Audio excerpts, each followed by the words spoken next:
Minha amiga e meu amigo, quando Bolsonaro disputou a sua primeira eleição em 2018, os adversários, à esquerda, tentou pregar nele várias pechas, vários adjetivos que não condiziam com a realidade. Machista, homofóbico, misógino. Olha só, senhoras e senhores, a situação do governo Bolsonaro foi tão tranquila nas mais diversas áreas em que ele falava, em que a esquerda falava que ele era ameaça, que quem acabou fazendo feio foi a própria esquerda com as suas narrativas. Por muitas vezes a gente ouviu, por muitas vezes a gente ouviu pessoas do movimento LGBT se colocar contra Bolsonaro por chamá-lo de homofóbico e uma ameaça para a comunidade LGBT, dizendo até que ele ia caçar o direito de viver das pessoas, ia prender, ia perseguir, torturar, tirar a vida. Foi um festival de sandice fora do comum. E o que se viu? Que a comunidade LGBT foi respeitada pelo governo Bolsonaro, como deveria ser, e não poderia ser diferente. Agora, senhoras e senhores, a esquerda, que sempre atribuiu uma característica violenta a Bolsonaro contra o LGBT, violência essa que nunca aconteceu por parte do governo, hoje está no poder. A esquerda está no poder. E tem um detalhe surpreendente, para alguns, para mim não. O Anuário Brasileiro de Segurança Pública trouxe um dado que merece um pouco de atenção. Ou seja, o número de pessoas LGBT que perderam as suas vidas de forma violenta aumentaram em 42% no governo Lula. Para se ter uma ideia, durante 2022, governo Bolsonaro, 121 pessoas da comunidade LGBT perderam suas vidas de forma violenta. No governo Lula, no ano de 2023, são 242, 42% a mais. Então, aquilo que se atribuía ao governo Bolsonaro não aconteceu. O que está acontecendo é no governo Lula. Aí eu te pergunto, quem verdadeiramente tem compromisso com a integridade física e moral das minorias? Quer seja preto, quer seja índio, quer seja LGBT, enfim.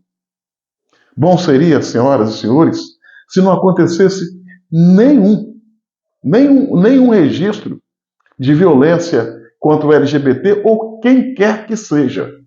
Mas os números mostram que o governo Lula, não pela ação, mas pela omissão, pela falta de uma política pública, contribui com a violência para os membros da comunidade LGBT perderem suas vidas de forma violenta pelas suas condições e escolha.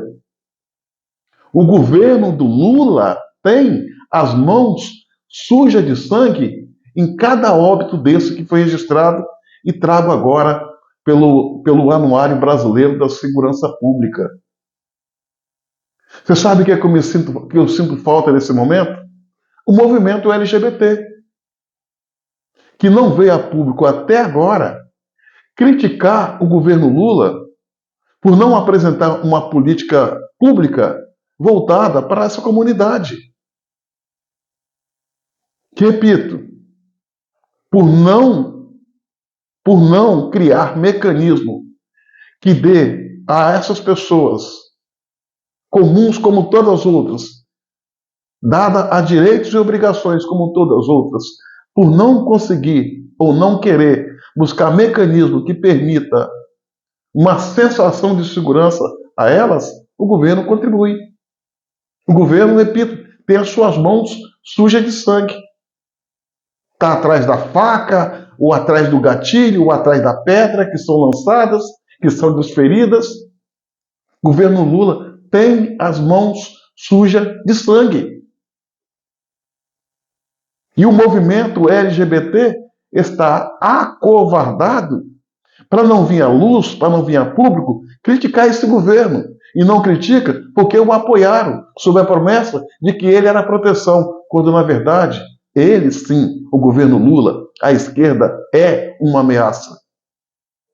Para finalizar, em 2022, no governo Bolsonaro, com toda a perseguição da esquerda e do próprio movimento LGBT, tiveram 151 casos de homicídios entre o LGBT. Bom se fosse zero.